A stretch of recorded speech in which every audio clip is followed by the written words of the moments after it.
Halo, kembali lagi bersama saya Rex di Menjelang Pulas. Yang belum subscribe, saya mohon untuk teman-teman semua untuk subscribe channel ini agar teman-teman semua dapat tetap mendengarkan suara saya di channel Menjelang Pulas. Terima kasih semuanya. Dan sebelumnya saya mengucapkan terima kasih kepada teman-teman yang sudah mensubscribe channel ini dan sudah menonton channel ini. Mudah-mudahan teman-teman semua mendapatkan pahala yang berlimpah dari Allah Subhanahu wa Ta'ala. Thank you very much. Oke teman-teman semua, menjelang pulas, sekarang kita akan membahas salah satu yang sangat viral di akhir tahun dan sempat memanas kembali di awal tahun 2026 ini.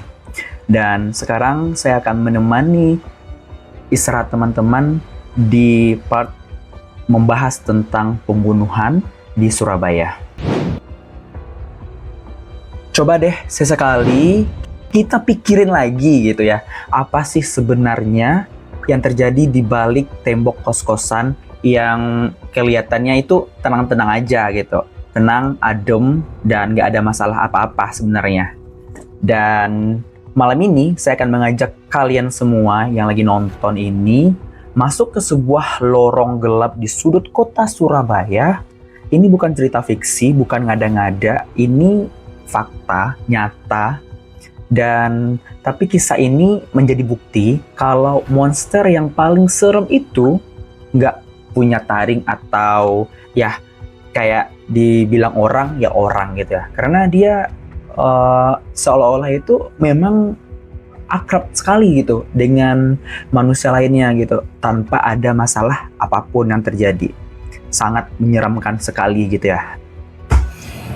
Tapi bisa jadi nih orang yang duduk tepat di sebelah kita atau pura-pura gak ada apapun terjadi di dalam hidupnya, itu adalah orang yang paling menyeramkan. Hati-hati nih bagi teman-teman semua yang punyai kecurigaan kepada seseorang. Itu patut kita waspada. Ingat, hanya waspada saja ya. Jangan langsung mencet tanpa bukti yang nyata. Digelandang tim Resmo Polres Mojokerto ke rumah kos lokasi. Pemirsa, rekonstruksi kasus pembunuhan disertai mutilasi.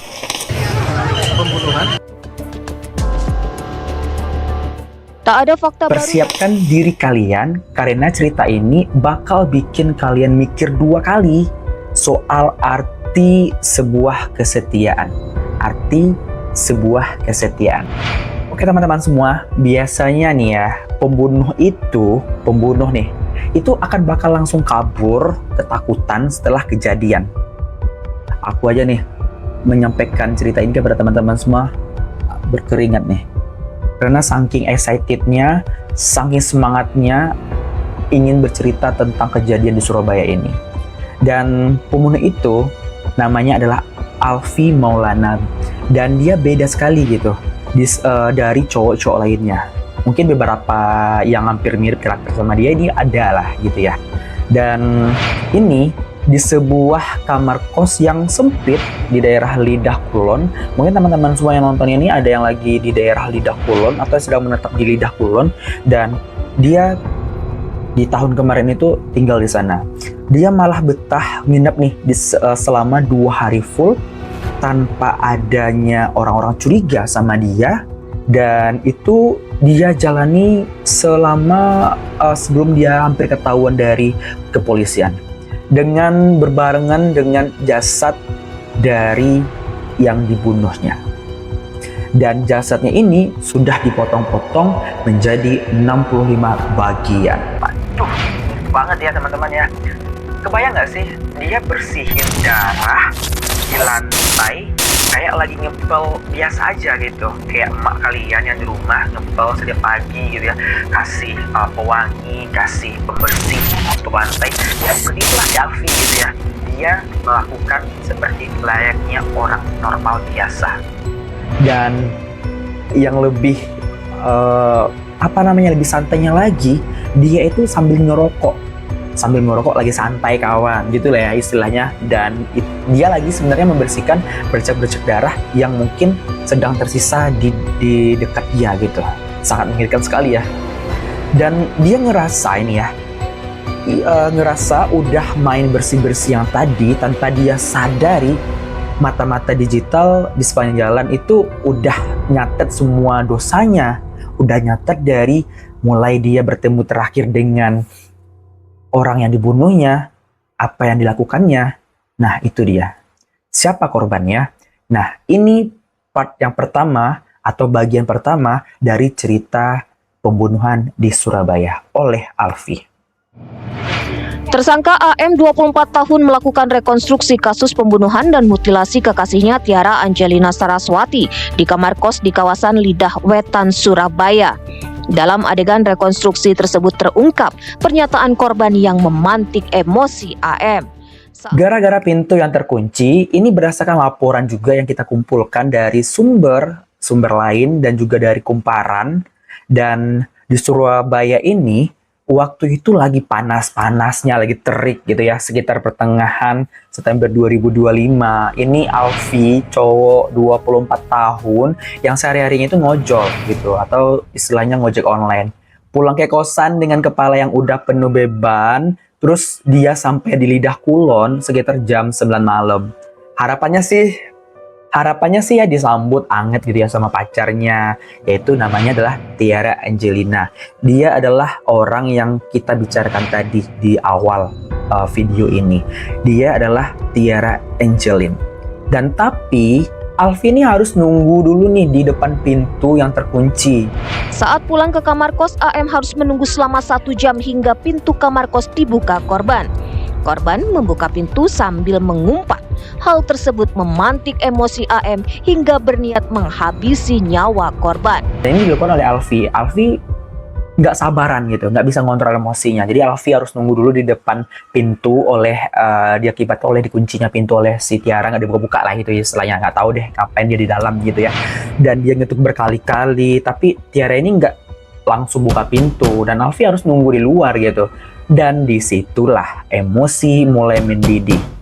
Ya baru setengah jam kemudian ini pintunya baru dibuka gitu ya, atau tepatnya setengah 10 malam pintunya baru dibuka oleh si Tiara Angelina tadi. Dan setelah pintu dibuka, dan buat Alfi setengah jam atau 30 menit itu adalah waktu yang bermasalah bagi diri Alfi sendiri. Waktu 30 menit ini diibaratkan ini si Tiara ini ada macam-macam ya, cekcok lah ya, namanya like-nya orang pacaran, cekcok, tuduhan selingkuh, keluar dan dalam sekejap. Dan kabarnya Alfi ini gelap mata gitu ya. Dan pacar yang ini, kalau menurut dari sumber kami baca, pacar yang ini sudah dinikah sirinya sama si Alfi. Dan kelanjutannya nih teman-teman, dan setelah disekapnya oleh si Alfi tadi, si Alfi ini mencekiklah leher si Tiara kuat-kuat sampai si Tiara ini lemah dan nggak ada nafas lagi, dan napasnya habis alias ya mungkin sebelum meninggoy, dan ternyata sudah nggak ada napas lagi di lantai kamar itu. Pernah nggak sih kalian membayangkan 120 menit ada orang yang mutilasi kekasihnya? Ini dilakukan oleh si Alfi tadi ya. Ini waktu Tiara udah nggak ada nyawanya, ini Alfi bukannya lari atau lapor ke RT gitu ya istilahnya, atau ke bu kosnya tadi gitu ya. Dan disinilah sisi iblisnya si Alfi tadi keluar. Ya sekitaran 10 malam di hari yang sama, dia mulai ambil tuh alat tajam di dapur di rumahnya. Dan kalian harus tahu proses bersihin jejak yang dilakukan oleh Alfi ini itu dilakukannya selama 2 jam nonstop. Ya dari jam 10 hingga jam 10 malam. Proses rekonstruksi ini juga menarik perhatian warga sekitar yang ingin melihat langsung sosok pelaku pembunuhan sadis. Duh, gawat banget ya orang ini. Dan dengan sendirinya di kamar yang sepi melakukan mutilasi tersebut. Dia potong-potong tubuh pacarnya, tubuh kekasihnya menjadi 65 bagian kecil. Tanpa ragu, tanpa nangis, dia benar-benar teliti biar semua potongan itu muat masuk ke dalam kantong plastik hitam yang nantinya akan dibawa oleh Alfi untuk dihilangkan jejaknya. Dan supaya nih ya lebih enteng aja dan orang-orangnya tidak menarik perhatian kepada itu barang apaan sih gitu yang dibawa oleh Alfidian. Jadi Alfi mengakalinya dengan cara memotong tubuhnya dan memasukkannya ke dalam kantong plastik lalu dibawanya. Sandiwara ini dilakukannya selama 2 hari di kamar yang berdarah tadi.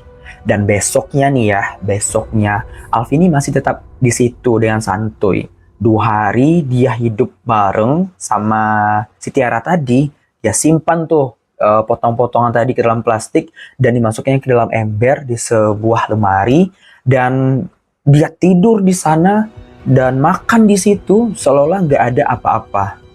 Pas bau amis mulai kecium karena cuaca Surabaya yang tadi sangat panas, ya, dia tinggal semprot tuh pengharum ruangan gitu ya. Beli deh itu di salah satu tempat swalayan mungkin ya, pembersih lantai, pengharum ruangan. Lalu dia semprot itu ruangannya biar nggak ada bau amis di ruangan tersebut. Dengan jumlah yang banyak sekalipun dia menyemprot ruangan tadi. Ya, dan selain itu dia juga menggosok lantainya agar tidak tertinggal bau amis tadi nih. Waduh, ngeri banget. Ngeri sengeri-ngerinya. Dan selain dari itu, dia menggosok lantainya ini sangat kinclong sekali gitu ya, tanpa ada jejak darah setetes pun lagi. Emosi saya memuncak, Mas. Itu emosi karena apa, Mas? Karena saya udah mendem emosi dari lama, Mas. Kenapa? Ternyata ada nih tetangga atau istilahnya sebelahan kosnya, karena namanya satu kosan pasti ada beberapa yang saling kenal, dan tiap tetangga ada yang nanya gini ya, Tiara kemana Mas? Dan dia jawabnya santuy gitu, lagi pulang kampung Mbak, lagi pulang kampung Mas. Ya simple aja gitu, nggak ada seolah-olah nggak ada terjadi apa-apa sebelumnya di kamar itu, dan orang pun nggak ada curiga gitu ya, karena istilahnya dia nggak ada dengar, dia nggak ada ngelihat juga kegiatan aktivitas di malam itu. Terjebak di mata digital part ini yang sangat menggali informasi tentang si Alfi tadi, teman-teman. Alfi berpikir dia udah hebat sekali gitu, ngilangin bukti fisik di dalam kamar gitu ya. Ya sepandai-pandainya tupai melompat, akhirnya ya jatuh juga gitu. Pemuda bernama Alfi Maulana ditangkap polisi selesai membunuh dan memutilasi kekasihnya sendiri. TAS menjadi Dan tapi nih dia lupa dengan satu hal yang saya sebutkan di awal tadi, yaitu tentang dunia luar yang lagi ngawasin dia. Iya, betul sekali. Tepat jam 3 subuh di hari yang ketiga ini mulai cicil uang bungkusan yang tadi yang udah disiapin ya di kamar kosannya. Dengan pakai motor ojolnya, dia nggak tahu sama sekali ternyata di awal dia bertemu dengan si Tiara hingga dia nyicil membuang bungkusan ini. Dia nggak tahu nih kalau ada CCTV di area parkiran posnya tadi gitu, yang udah ngerekam dan siap-siap suatu saat rekaman ini akan menjadi bukti. Dan sekalipun momen terakhir bertemu dengan Tiara itu direkamnya gitu, ya yang ada itu hanyalah rekaman si Alfi yang bolak-balik gitu ya, untuk mengambil plastik yang gede yang tadi yang udah dipersiapkan beberapa hari kemarin gitu ya, untuk dibuang gitu dan untuk menghilangkan jejak. Dan rekaman ini juga direkam oleh CCTV di jalan raya ETLI, dan juga nangkep jelas nih plat nomor motornya pas dia lagi jalan ke arah Pacet Mojokerto, dan di jam yang sangat nggak wajar, sangat tidak wajar. Lalu setelah adanya kecurigaan gitu ya, karena ada salah satu warga ini menemukan bungkusan di jurang Pacet tadi, mungkin ya betul aja si Alfi tadi membuang jasadnya kekasihnya itu di jurang, dan ini ditemukan oleh warga yang sedang beraktivitas di sana, dan bungkusan ini ditemukan oleh warga setempat dan dilaporkan ke polisian. Dan polisi langsung gerak cepat berkat ada bantuan rekaman CCTV tadi di jalan dan juga beberapa gerak yang mencurigakan mungkin ya. Alfi nggak bisa nyelak lagi teman-teman. Pas polisi grebek tuh kamar kosnya, dia masih coba sok tenang gitu. Tapi pas ada alat forensik nemui sisa DNA di sela dinding-dinding di kamarnya ya, dan dia langsung lesu. Dan ini terjadi dalam 33 adegan juga yang harus dilakukan oleh Alfi. Dan adegan ini digelar bersama Polrestabes Surabaya. Dan Alfi harus peragain lagi tuh detik demi detik gitu, adegan demi adegan yang dilakukan secara sadis di malam itu. Dan sekarang dia cuma bisa nunduk dan nunggu vonis hukuman mati gara-gara ego dan cemburu butanya sendiri. 60 potongan itu sekarang menjadi saksi bisu gimana cinta bisa berubah jadi tragedi yang paling ngeri. Teknologi memang bisa ngerekam jejak kita. Tapi cuma hati nurani yang bisa jagain kita dari kegelapan. Saya Rex, pamit dulu. Terima kasih untuk semuanya yang sudah menemani saya di channel Menjelang Pulas. Dan di part selanjutnya kita akan bahas apa? Mungkin teman-teman bisa untuk chat di kolom komentar dan nanti akan saya baca, atau nanti akan saya tinggalkan email di bawah. Teman-teman bisa mengirimkan naskah atau hal lain yang patut kita bahas sebelum tidur dan beristirahat. Terima kasih, saya Rex di Menjelang Pulas.